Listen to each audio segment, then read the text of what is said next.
Next point. Anybody else has some? Yes. Relationship of deschooling to deindustrializing. Okay. Limits to service institutions. I presented some of your ideas to poor and oppressed people, and they're pretty hostile to them. How do you expect or want to deliver to disenfranchised people if you're going to not offer school? In other terms, you ask, how shall I talk about the effects of drugs to people who are hooked, rich or poor? That's basically.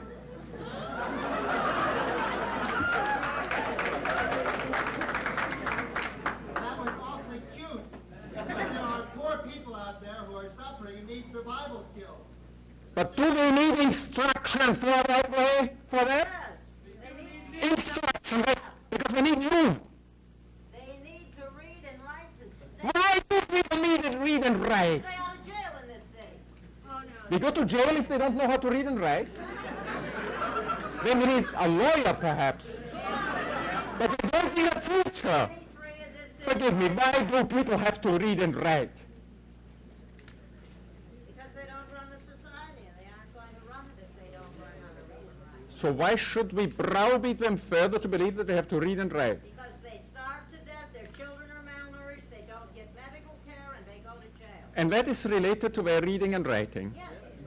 This is an industrial society, and I can't... Now, why don't you begin to say this is not an industrial society, but a post-industrial society? I agree with you. Anyway, you want me to comment, perhaps, on the invention of needs. I'll put down invention of needs.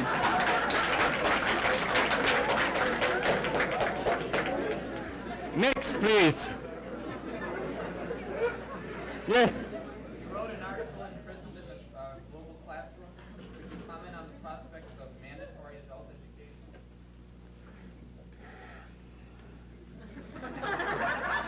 I will put it into the first issue where I deal with school baiting and will deal with mandatory adult anal training.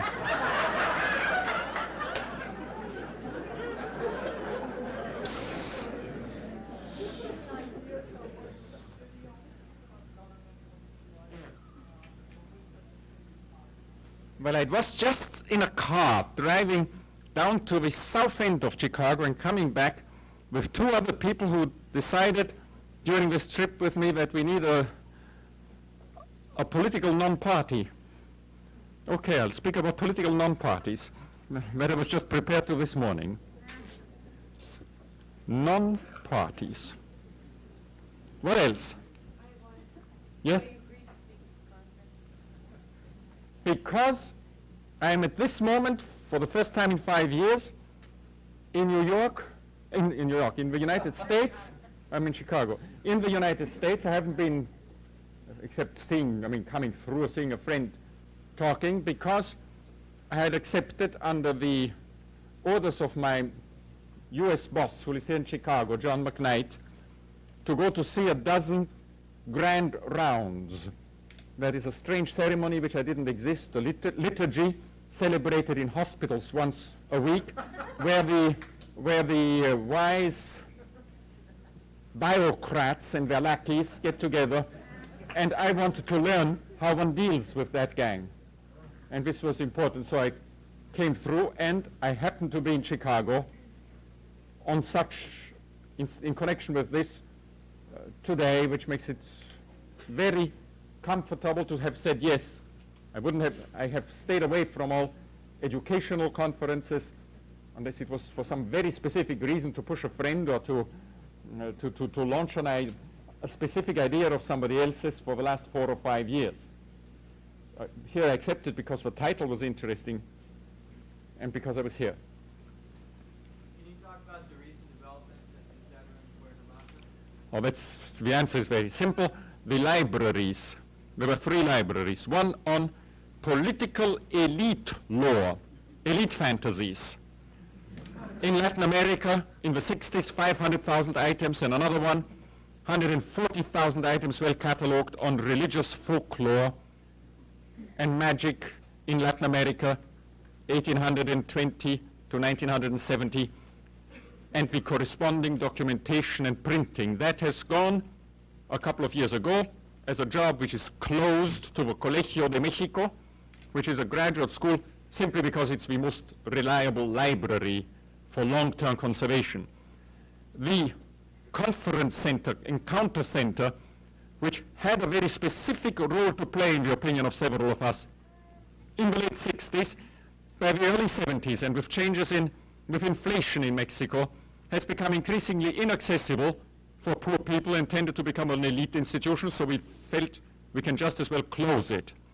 The language school continues, concentrating exclusively on language and operating as a cooperative of language teachers, as one of the 7 or 8 which by now have been spawned in Cuernavaca. This one here specializing on very intensive training for people who must learn Spanish, highly motivated, and want to learn it very correctly and very fluently and quickly. If you want to write to them, Post Office Box 480. Anything else? Yes? Explain the paradox of how many people that are educated, trained as students, educated, I am very... Yeah?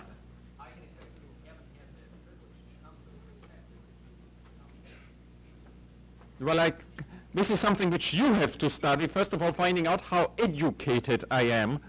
I hope to be at 50 a man who has done everything in order to be learned. Because, moment, I have made a major effort to be learned. If the perhaps 1,500 hours I've sat in classrooms from grammar school to the university make me very educated, I don't know. But this is an issue which you can better explain than I. Yes? Good. First, who was the school, where said school baiting? Who was here? I have been accused by the critics whom I take most seriously during the early 70s of having helped to make school baking in the late 60s radically chic, and thereby to have played into the hands principally of those schoolmasters or classroom teachers who saw that school as an institution which constantly grew had come to a standstill out of economic reasons by 64, 65, 67. Schoolmasters who wanted to escape the classroom, where we didn't have much chances for further increase in prestige or development, and wanted to transform themselves into educators. Basically, this criticism says, and I accept it, the people who have picked up radical criticism of the hidden curriculum of schooling, which I tried to launch, were precisely those personalities among the teachers who didn't really give a damn about Mary and John, for whom they would consider themselves, as a good teacher would, the least possible evil they would encounter in the classroom. They were people who didn't give a damn about John and Mary and wanted to increase their own ability to feel powerful, defining needs even outside of the classroom. A classroom teacher is somebody whose professional educational activities are socially carefully limited because they happen before a certain hour, before a certain age, on certain days called school days, in some way around the curriculum. And therefore, to a certain, at least to a certain degree, say whatever you want to say about schooling, classroom teachers are limited in their power of bureaucratic aggression against their charges. School baiting, do we have to have this photographing? Forgive me, if it were possible. It's a question, I just want to explain why.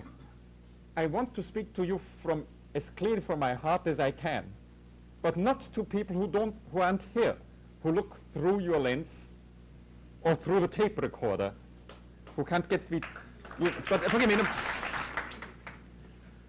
the classroom teachers,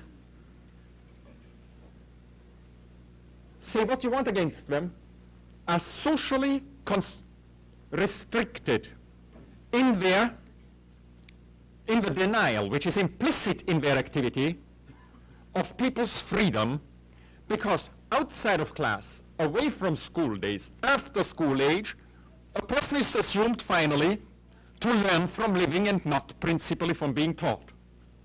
My critics say, and I take my hat off and say they are right, due to imprudent writing rather than due to faulty perception of the reality, by saying things too tightly, which ought to have been repeated 10 and 15 times more frequently in paragraphs, I've contributed to make school baiting radically chic and help schoolmasters, precisely those who were not what I would consider really committed personal teachers and friends of their children, into adult educators, who are people who make the world their classroom and can run after everybody at every age in every situation, defining new educational deficiencies, new tests to find out who is deficient, and new means under their control to make people less deficient, to satisfy their needs. I am therefore very happy that these critics, as I tell you, I've been away from the United States for many years now, therefore I know better Verne in France, Dauber and Sachs in Germany, have said, Ivan, what we need now and want from you is that you join us in exposing the hidden curriculum of adult education, just as 10 years ago, we focused on the hidden curriculum of schooling.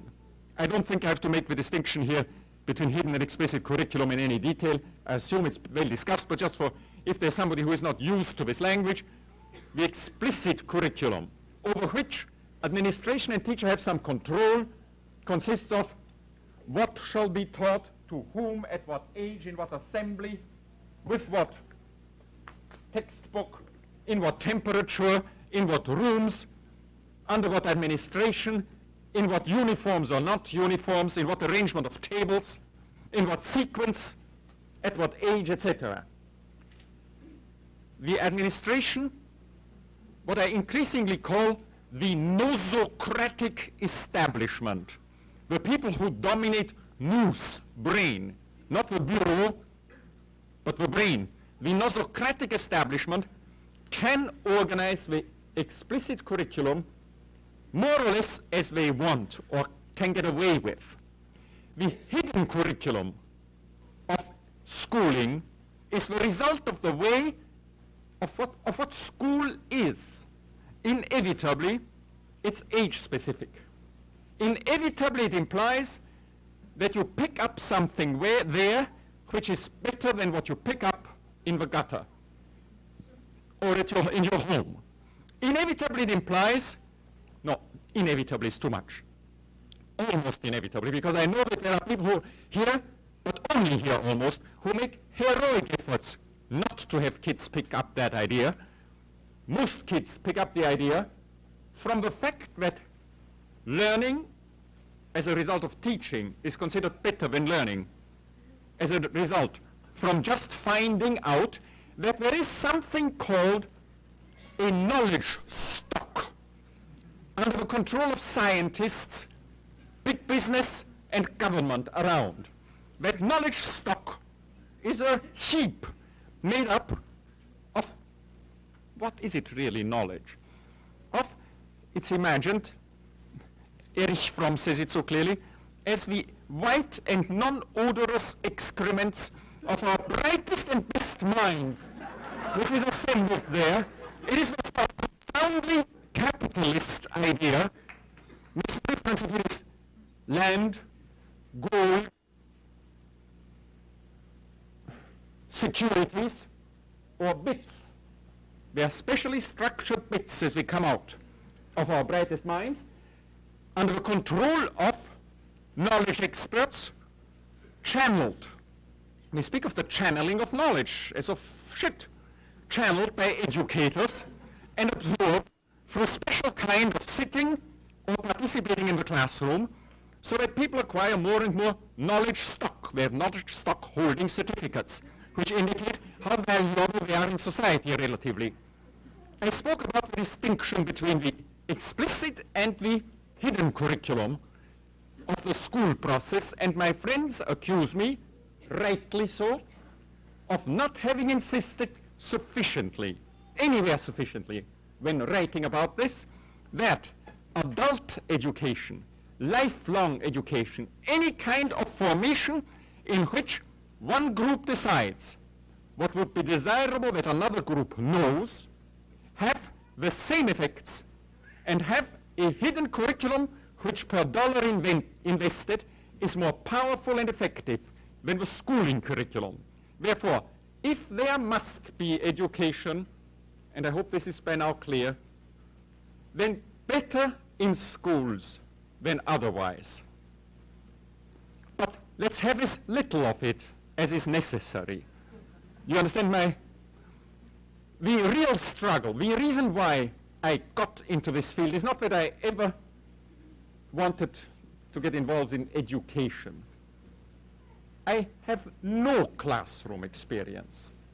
4 or 5 times in my life, because of once a teacher getting a fit and once for some other reason, I was asked to police an assembly of 30 or 40 people for a couple of hours until some other expert could be found, and it ended in disaster. So please don't, I mean, anybody who would make an educator out of me is nuts. I don't have even the experience of this process for a certain variety of circumstances. Now, it would be extremely dangerous at this moment to shift, money, manpower, and prestige were shifted from schools to to lifelong education, to all kinds of social controls which are dignified by the name of education or formation, or even, what do we do? Sensitivity training, awareness raising, God knows what other things people do. It would be very dangerous to go uncritically into adult education baiting, because it could easily lead in a direction which I see as the most dangerous, most undesirable at this moment in our industrial society. Let me illustrate what I mean by switching a moment away from education and look at medicine. The last 3 years, I was locked away in medical studies because it's very easy to get academic complete competence of the field of medicine in 5 or 6 years of private studies, so that you can pass almost any exam reading a few books. To try to do it when you don't yet have the bibliographic guidebook for the purpose, in a couple of years was quite demanding. But I wanted to examine the medical institution. And to my greatest surprise, I find no objection in grand rounds when I say that 80%, 90% of what these guys do does more damage than good to the individuals and to society.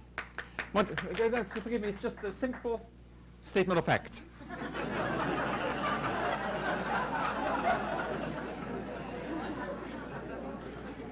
Doctors, as we feel that within the next 2 or 3 years, what yesterday seemed a crazy statement will be the overwhelming opinion of the members of, somewhat reasoning members of society,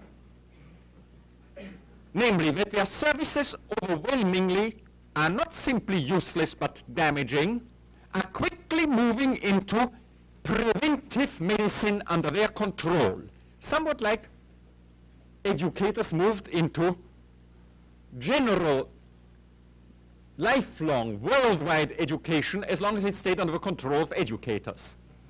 And doctors have 3 strategies open to do this. One, by the good doctors getting together and saying, now if you become our patients, mine and my colleagues, we will give you only what modern science can do for you, which is good.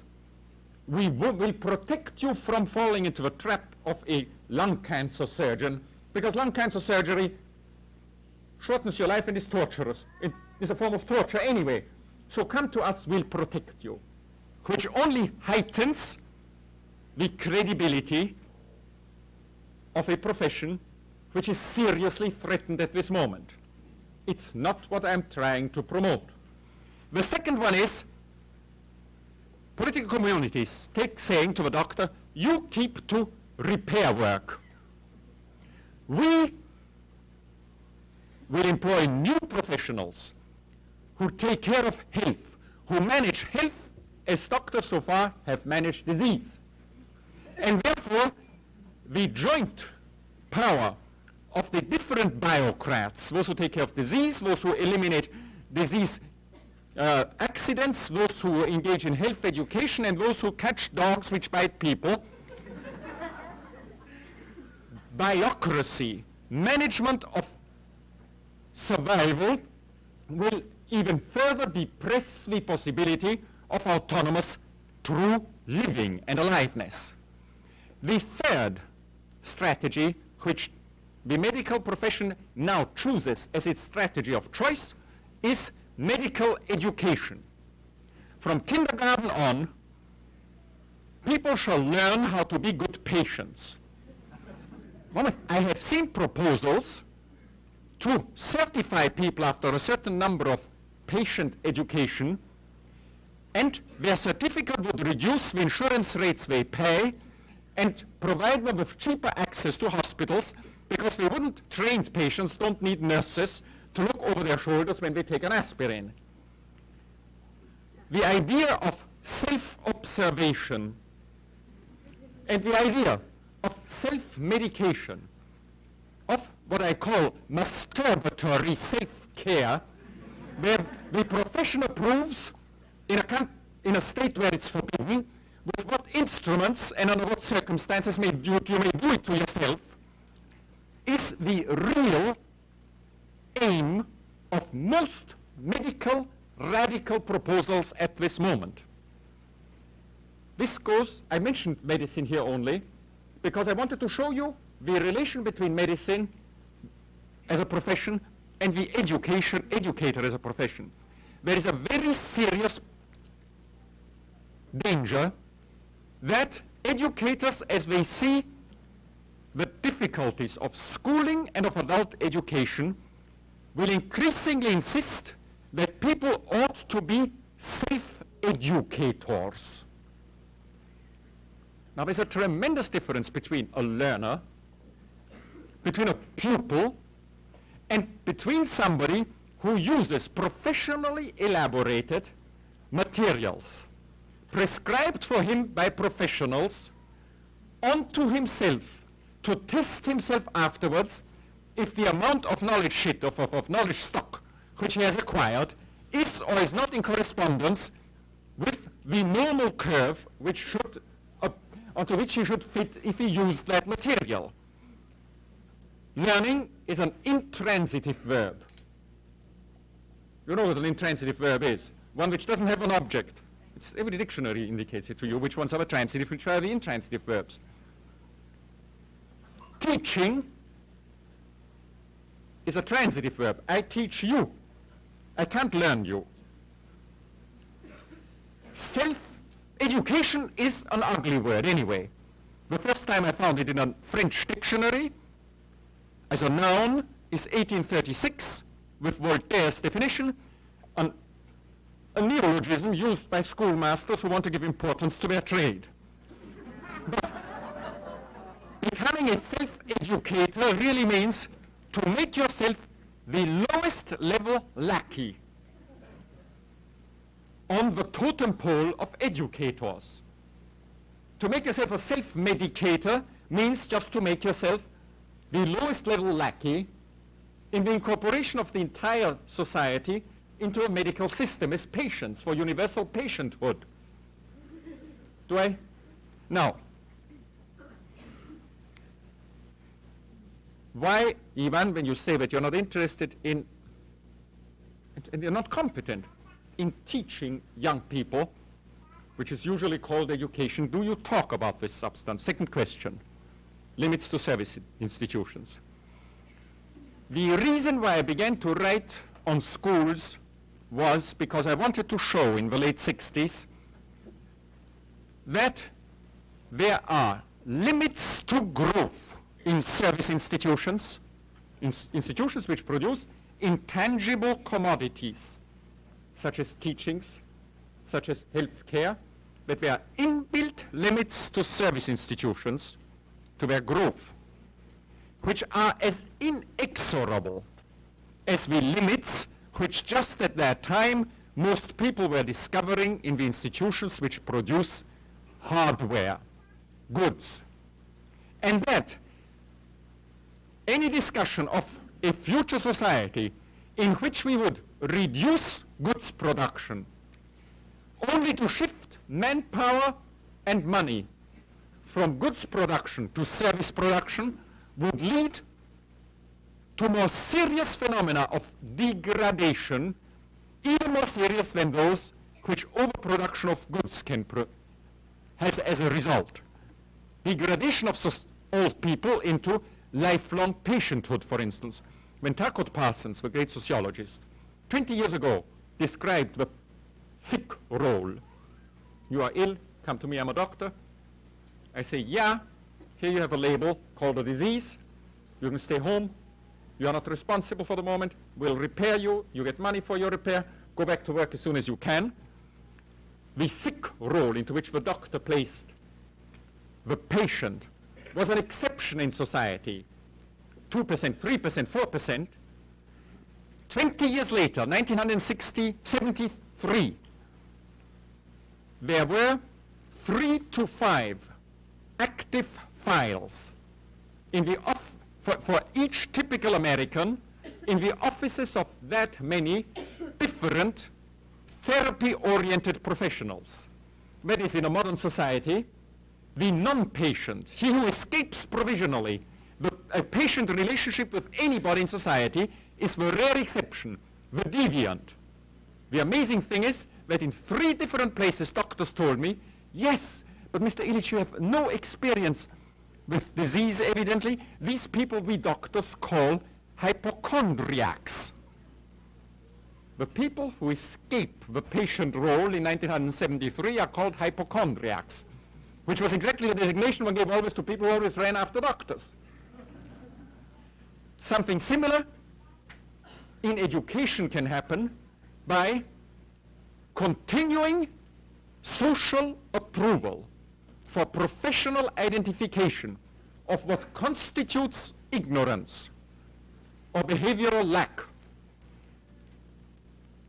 It's the definition of a deviance which ought to be in the hands of Parliament, of the legislature, and cannot be any further professionalized and depoliticized. Second, the second task which we have in front of us is to limit the legitimacy of teachers, educators in any way, or doctors, to defame people, to place people on the basis of their professional tests into categories of deviance. That's the task of the judiciary in a free country, which has been depoliticized by professionalization. I am therefore most concerned with setting limits to institutional growth, to the growth of people who know better than others what everybody needs to depoliticize the process of legislation and the process of defining who is a deviant. This also indicates already how I would deal with the invention of needs, and somewhat leads into my vision of the politics we need. I'm not for one moment questioning the need for party oppositions, each party having a platform. I'm not even dealing with the question of equitable access to the outputs of an industrial society. I hope that there is nobody reasonable around here who does not believe that this and does not read from my writings. That is my basic concern. I'm trying to identify. Contradict or whatever, follow phrase, writings, and ideas. We don't. What ways do they merge then, and what ways are they similar? Let me first, you refer probably to an issue of Risk of the magazine, in which a year ago, was published a year ago. Let me comment on this in public because it's too sad an issue. Paulo and I are very, very close friends for almost 2 decades, have deeply assisted each other as friends assist each other. He concerned with learning theory and the incarnation of learning theory in teaching methodology. I, with the ritual impact, the hidden impact of any teaching methodology which becomes established. These are 2 sides of a coin. I hadn't read the magazine. So Yeah, but I think this, because you say what controversy of thing. I am tremendously in admiration of Paulo Freire. As far as I know, one of the best men of our century in his field. But the people who employ him at the World Council of Churches had set it in their mind 3 years ago to create the image of a controversy which served them between me and Paulo Freire. Paulo and I both did not want to deal with this, but it's absurd. It's just as if I had a controversy with a geneticist. Somebody spoke here about Everett Reimer, the man who was my principal teacher in writing Deschooling Society. We made progress from the day on when we decided to prohibit each other ever during our analysis of schooling to speak about learning theory. That clearly I excluded this from my agenda, personal agenda. The World Council of Churches people sat us together in a room and had us each deliver a lecture. There were 2 different lectures with questions on them. And then it was published by editorial management as a controversy between IvanIllich and Paulo Freire. Do you understand what I mean by really angry and sadness? But perhaps if I rightly understood, turning around, I didn't see you in front of me, so I didn't answer your question. You said to me at the beginning, Ivan, try to explain what you mean by institutions turning counterproductive. How does it happen that, how does this baffling phenomenon happen, that the acceleration of vehicles beyond a certain point for most people in society means more loss of time to which we are compelled by traffic? That is, how can acceleration of vehicles become time-consuming for a society? How can the most expensive medical establishment of the entire world, that of the United States, have become the major source of ill health and disease in this country? Not, I say this in front of medical academies and then we prove it by numbers. Let's not go into this detail now. How come can a society which spends enormous amounts on formal and informal education have created an environment in which more and more specialists are produced who are generally incompetent to repair their table or their heating system or their door lock. That is, how can education have become stupefying, disqualifying for many more people than it qualifies? I'm working at this moment with some friends on trying to explain in very general terms what we have tried to describe in the field of education, of traffic, of housing, of communication, and of medicine. And it is as simple as this. When every society in a rational way, a modern society in a rational way, and therefore under possible, at least partial, political control by elites, sometimes in some countries quite well moderated by controls from below, seeks to pursue a goal, such as, for instance, the goal to increase the level of competence in a society. Two different ways are used, two different modes of doing things are used by people to achieve this goal. In even a modern society, people still learn their mother tongue by picking it up. But they learn ballet dancing, or a certain percentage of them learns reading and writing only under very intense training, instruction, practically control of captives. One is an autonomous mode of learning. It is the result of a man's informal incorporation into his community. The other is a formal way of learning as a result of planned management, teaching, instruction. The level of learning in a society will be determined by the way in which these two modes integrate each other, help each other. Let's look at another example. Let me call traffic the mobility of people, just of people for the moment, outside of their homes. There are two ways, ways of getting things done, of getting from here to there, which together integrate traffic. One is autonomous. Shoes, bicycles, barefoot. Some much more effective than others. Bicycles are enormously more effective than barefoot feet. I'm speaking of technology.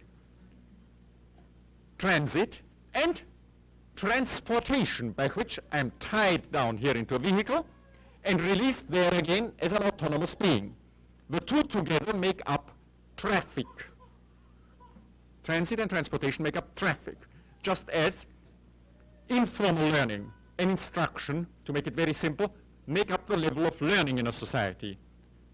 Now, whenever in a society,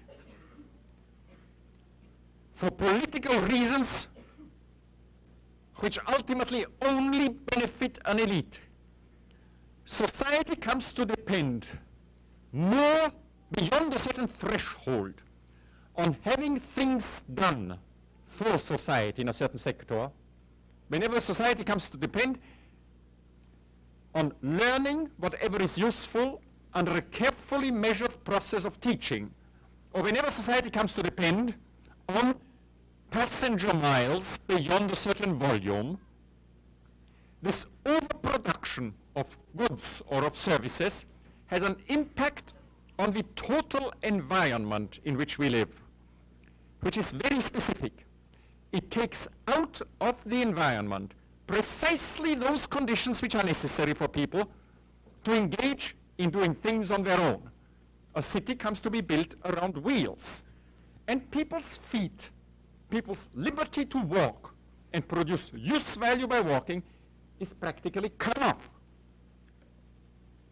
People come to depend on certified knowledge and come to consider what they pick up as of questionable value, as kind of degraded second rate. When this happens, no matter how much more you produce, traffic will become more and more time consuming. Education will become increasingly more depressive of people's curiosity, originality, desire to learn, to talk to each other. You see it very clearly. When one discusses today very frequently teaching, people say, well, now at this moment you tell me something which I wanted to learn, you're my teacher. I say, hell not. I talk to you. In order to be your teacher. Oh, yes, all right. But that's not what I do at this moment. I'm not your teacher. I'm here a person we have invited to explain his own ideas which you have read. I hope that I'm not teaching at this moment, but simply saying meaningful things. Because the moment you would say, whenever something meaningful passes from one man to another, it's a teaching situation, you deprive the term listening and saying of their real meaning. But this is what happens in a society which is hooked on learning being the result of teaching. Yes, sir?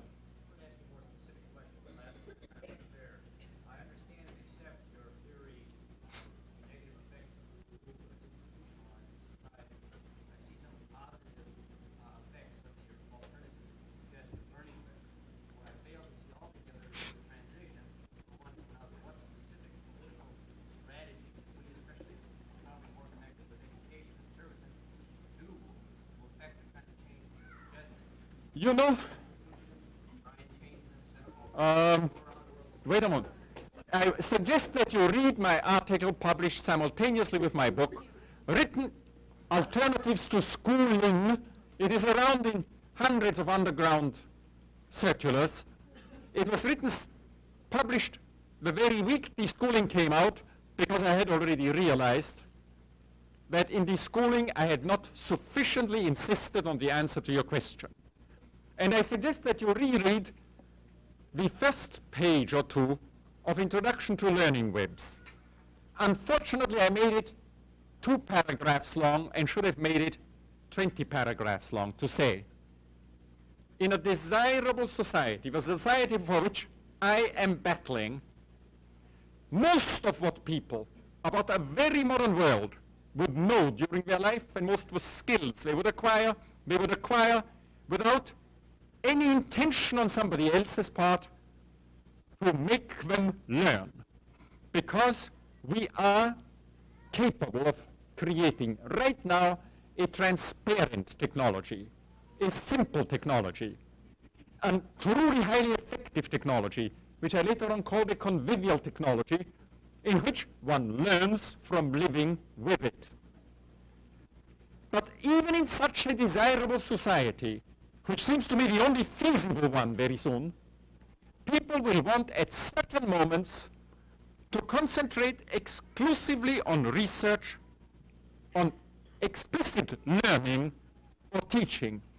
And for that purpose, we must ask ourselves, what would be the structure of such, under quotation mark, educational institutions? And I said their structure would be that of learning webs. Access to very special things which people usually don't use, like microscopes, but with which some people like to play at certain moments. Or to books. Access to skill models. Access to people who just today have the same question which you have. And there are 4 coffee shops where you can put up a book which indicates that book I want to discuss. Or the learning exchange of Chicago. And finally, possibly, elders making themselves available. Unfortunately, I did not say clearly enough, for goodness gracious sake, let us not take this analysis of what learning webs in a voluntarily limited society would look like and make out of this concept, a stronger and more powerful inducement to co-opt people into a growth-oriented industrial society. That's my first remark, because you brought the webs up. Second, I personally believe that the only action which can lead to the elimination of those merely material productive devices or production assets that impose exploitative relations, and with them counterproductivity is proscriptive politics. Basically, you understand my anger again when you were angry at me. Hell, why should we continue after the enormous educational research which has gone on to discriminate against people who can't read and write, and not against people who can't play the guitar or dance? There is no, and this for two reasons. I know that you'll tell me society does, but there is so far no reason to believe that the majority of people learn anything which is useful to them out of their skill to read. I say the majority. I am not saying all people should read my articles. I say, do read my article aloud. Who should read them then? What? Who should read your article? If you are with non-readers of whom you believe that they should read it aloud to them. A limited number of people you have to read and understand it, or even understand this lecture. Well, then translate it either into your own words or write a simpler article which she can read aloud to. What if she can't read it? Let me talk to you about one little experiment in Puerto Rico. I'm not saying that it is demonstrative, it is not probative. In Puerto Rico, when I first got into this problem in 1956, 20 years ago, we looked at two groups. A group of David Dubinsky organized cigar rollers, of whom 2/3 were technically illiterate, and a group of graduates of the University of Puerto Rico, which at that particular moment had been for 15 years under the influence of Robert Hutchins, therefore everybody oriented towards reading of great books. And we took a list of 50 books on which some kind of agreement could be found, novels and theoretical books, that they do constitute the books most often quoted in intelligent discourse of a certain kind, arbitrarily chosen. The competence to discuss these books and their content and the memory of their content was enormously higher among the cigar rollers than among the students of the university. Why? Because the cigar rollers in 1926 or 30 had obtained as one of their union rights the right of one man out of 50, each 50, to get off from cigar rolling if, instead of rolling cigars, he read a book to the other cigar rollers. The idea that literacy in a country can be measured by the secret activity rather than with the shared power of reading books is such a capitalist distortion. I can't understand anybody who claims to be a socialist and insists everybody must own personally, individually, the capacity to read a book. This shows you how screwed up this whole gang is.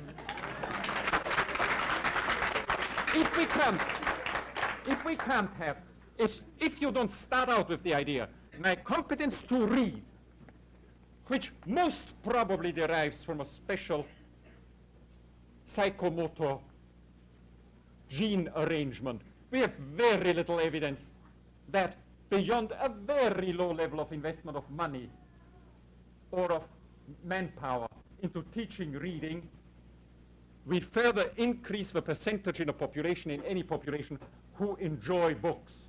Under exceptional circumstances, we do. If you are an exceptional good reader and lover of books, of course you'll infect during 3 or 4 years your children to do this. But such a person is always rare. If somebody has that competence, well, why shouldn't he sit down and read to others? Do you understand me? Well, but why most people who learn how to read do it almost entirely by themselves, no matter in which social class they belong, as long as they have books available. And people who sit among these books and read them. Yes? Are you suggesting that in a post-industrial society without jet airplanes, that access to people like you wouldn't be as needed? I claim that the access to me is not needed at all. That's my claim. I do feel very guilty anytime, sick. Now that I take an airplane, thinking of the exploitation in which I engage. I've arbitrarily chosen not to make my last airplane trip yet. As much as I've purely arbitrarily chosen for the rest of my life, never under any circumstances to go on television. It's as simple as that. It's an arbitrary. Is a book a convivial tool? No, I do not believe that you can put the ideal convivial tool here. It would be really a body organ called tool, if you want. Nor do I believe that you can speak about the totally non-convivial tool on the other end. I think you have to arrange things and always speak about more or less and about balances. I do believe with her that an article which can be mimeographed and which doesn't have a copyright sign on it, and I've made sure that everything which I've written always at least has one edition which goes into the underground, doesn't have a copyright on it, and is 15% different from the one which goes to the publisher who takes on the responsibility of pushing it, is a much more convivial tool than a book. On the other hand, I do think that books are enormously more convivial in the technical term than television, of course, or classrooms. Moment. How much time do we still? 20 after. Yes, madam. I know the gentleman who in college you're having him that he is a very skilled repairman for elevators. But repeatedly his boss would have to be away and write his notes about the work he should do that day. And the man lost his job. He could not read the notes. You don't have to be able to read a book, but they must have this level of communication in a way that you don't understand it. Forgive me that I tell. Moment, let me give you an answer in this very simply. In a society in which we privatize reading, in which the elevator man would have been felt low, miserable, by asking you, madam, I got this. Will you read it to me? Quite normally, in the same way and with as little shame as you would go to the elevator man and say, listen, my toilet is not flushing. Can you please do that? In such a society, the problem wouldn't occur. But we have made out of non-reading capacity something which entitles us to discriminate. Like something, not a black skin, but a shiny green skin, which makes us sick. So that the man who has this disability, you have a toilet repair disability most probably, but you are not fired from school because when the school toilet doesn't flush, you can't repair it. Well, I know that it doesn't work, but I'm fighting. Yeah, but I'm fighting for a world in which, yes? I think we agree on an ideal world, or you have better ideas than I in that matter. But I lived in Chicago in 1976, and when Jean, who is black and 13, shows up on my room and says, sings like an angel and cannot read, and both Jean and I know what society's agenda for him is. What people in this room are saying, can you help us in that? No, No ma'am. argument. No, I cannot. It's somewhere crazy to look at me without experience when everybody in this room has more experience. So you're saying the teacher's expertise counts for something? I have absolutely no question, Professionals, I'm not. particularly the teacher's kindness. I'm not saying that expertise counts for nothing, but I don't know of any teacher's expertise that can be taught curricularly, which counts for very much. Beyond a certain level, there are certain tricks some people pick up. But your analogy between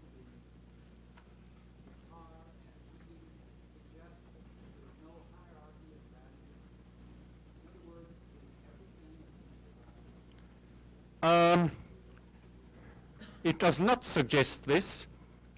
In my subjective, miserable view, I do follow Leonardo's idea that writing or playing an instrument is of a loftier kind of value than repairing toilets. But if you ask me, if this kind of production or that kind of production can on some theoretical ground, rather than on the basis of historical class analysis, be placed above each other, I would be very embarrassed. And you too probably, we couldn't very well decide. Why, from what point of view is music hierarchically below letters?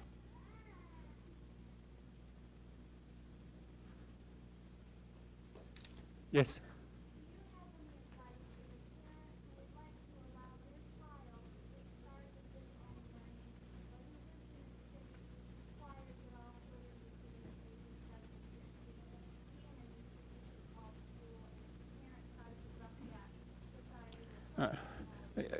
I would have some ideas, but I better don't. There's nothing peculiarly. I don't have very little experience. I can't contribute much. I would, yes? Excuse me. I have an answer for you.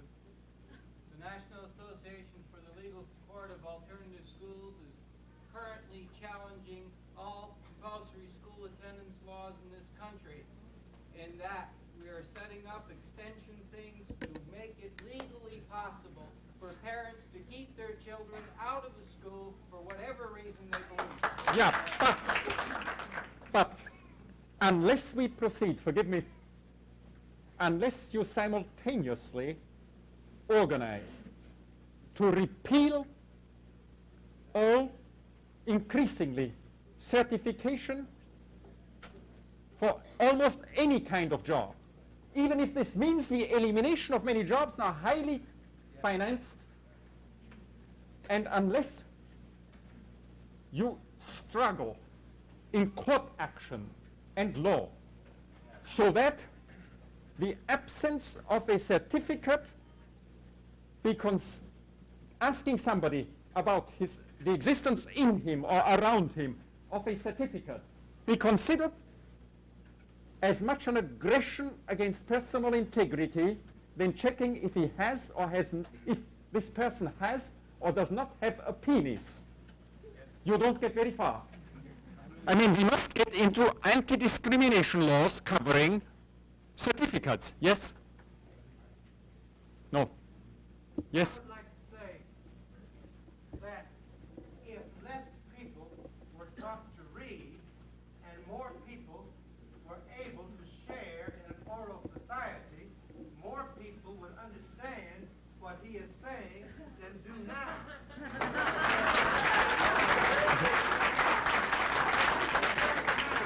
Very, very few people read his books, and most of those who do don't understand them because we're not living in the kind of oral sharing society that he is promoting.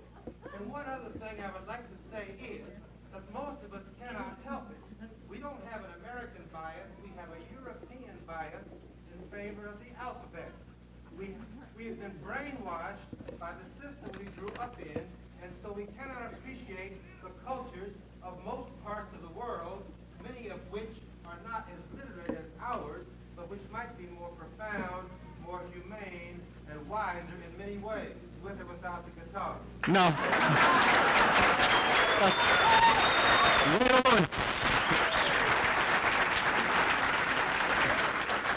Of course, I am speaking somewhat in this direction, but let me tell a story. Let me just tell a story. I tell it a little bit still shamefacedly. I grew up by pure chance as a man without a mother tongue. That happens to some people that they are not bilingual but multilingual and therefore have a tendency to become cripples in several languages. Well, I overcame my crippledness But I wrote my first decent piece, which could be published only after 35. Second, growing up this way, the language which possibly was the one which I knew most in the most refined way for intimate things, was French. And yet, I have, until 71, never written a letter in French. I've always found somebody to dictate to. I've in fact written various quite important pieces, dictated quite important pieces, but I've never written them. I felt that I was incompetent. Now, about 5 years ago, at a meeting, I made a statement and said, I have the impression that as soon as a society spends more than a certain number of hours on its typical member to teach him how to read, counterproductivity in reading and writing will set in. I don't know if it's 20 hours or 50 hours or 100 hours. A person who is ready to